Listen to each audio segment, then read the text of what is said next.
or admissions in India, I think we need to first mentally prepare the students emotionally, morally, that this is what it is and this is how you will do, and make infra available for online education. Because I think what we can see now, this was a very unexpected turn of events. Absolutely. But I think we are all gearing up. Like, even people at my age who were not so much into digital media, we are all getting onto it. Yes, because that is what the future will be. Yes, you've rightly said that, Shalini ma'am. I totally agree with you. Empathy is very important, and everything that's happening is new for students, parents, and even the educationists in the industry.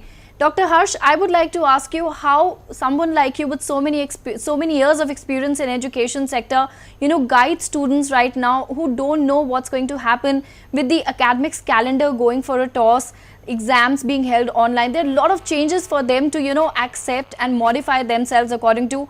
How would you empathize and guide those students? So, very great question. So, I would like to advise students to stick to the basics. Don't be panic in a panic situation. Situation is very critical and the parents are worried a lot. As already 10+2 exams have been postponed and result is awaited. So, no need to worry. Everything will be in place very soon. So, if they wish to go abroad, first they have to be upskill themselves so that they can be prepared to go in January session, and they must have a prerequisite skill and they clear the basic eligibility, and when they will go abroad, they will find themselves in a better position. They will be expert of at least one domain and they will be eligible for admission as well as scholarship as well. So my advice to students, even in India, there are a lot of opportunities are there, good universities are there, and Hayes universities are providing global education, a few flagship programs, and the industry-based curriculum is there. So there is no need to panic. Just stick to the basics, be normal, be happy, concentrate what is going on, and just do whatever they want to do. Be passionate, but be connected with the technology, and it's the right time for them to choose at least one domain and stick to that, and better they can perform in the future in their domain. They can be expertise, and what they can do, they can right now shortlist one or two very good universities in India where they can have skill-based programs where they can do their basics right, and when they will join foreign universities, they can have good number of chances for visa. Absolutely, Dr. Harsh, it's time to say positive. You rightly said that. Hazel ma'am, if I could ask you, with the education sector also learning how to adapt to the changes, do you think universities are going to give flexibility in terms of admissions and visas and all other aspects which comes with admissions abroad? I'll take from what Shalini talked about mental health and empathy. Right now, everybody is looking at supporting each other, and I think that's how the education will respond to the world future, is collaboratively. So there is definitely universities all over, including India, I think are responding to the situation, because the well-being of the student is extremely, or the learner is extremely important for us at this time, because they are for the very first time dealing with something even us with our age and experience, finding it so difficult to cope with it, and students are kind of evolving with it. So definitely universities are responding to that.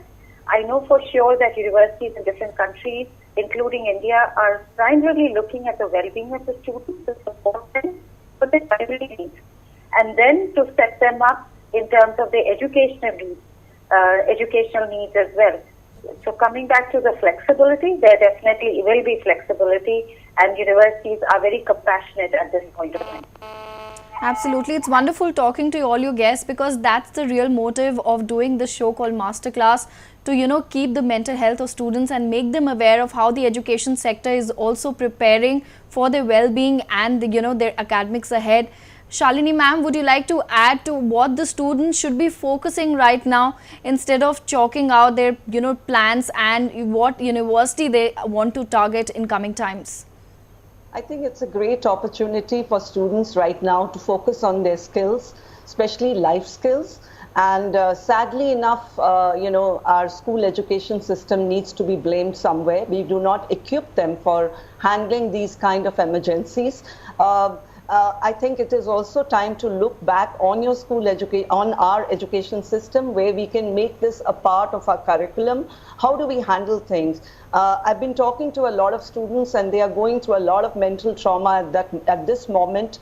They are putting up a brave front, but yes, they are very, very, emotionally weak at the moment. And it'll be a good idea, I think, and it's my request to all the universities. We're talking about different courses which are available online. I think what is needed at this moment by our students is if they can come up with more counseling sessions, more emotional support sessions, where the top universities should get together, even Indian universities.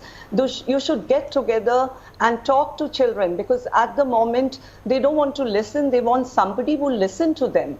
And I think that is where we are lacking.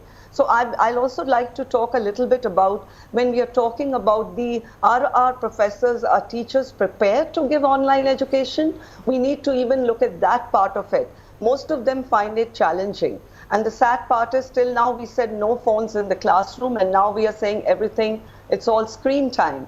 So we need to, I think, come up with a month, 2 months of counseling sessions by educationists, by top universities. Like I'm doing it a lot for teachers every day. These are fun sessions, make them feel emotionally charged, motivated, and also make them believe that this too shall pass. It is not the end of life. This is something we need to be prepared. How do we, the life skills are extremely, extremely important at this moment. And I think when parents talk about my son is not doing anything, I think this is not the time to look at university or learning. It is a time to reflect and to focus on our own inner self. Absolutely. Am I ready? Am I mentally prepared to handle this kind of situation? So I think we need to be empathetic. And it's my request that, of course we come out, these are the courses available, but along with that, if every university comes out within, 2 days, emotionally, motivating kind of a session, which encourages children to think more clearly, what exactly I want to do. Like there are a lot of skill-based universities, as Dr. Harshvardhan said. Are the children aware of it? No, they are not aware. So I'm talking more from the rural background, because I interacted with a lot of students in colleges there who don't have a goal. So we need to make people aware. We are not talking about the elite class who can go abroad. Our focus also has to be on the millions of graduates or millions of college students who don't know what they are supposed to do at this time. So I think we need to change, be more empathetic, go and at this time prepare the children with life skills, let them do community work. If they want to go abroad, a certain section of our population, this is the time to do it. That gives you a lot of weight.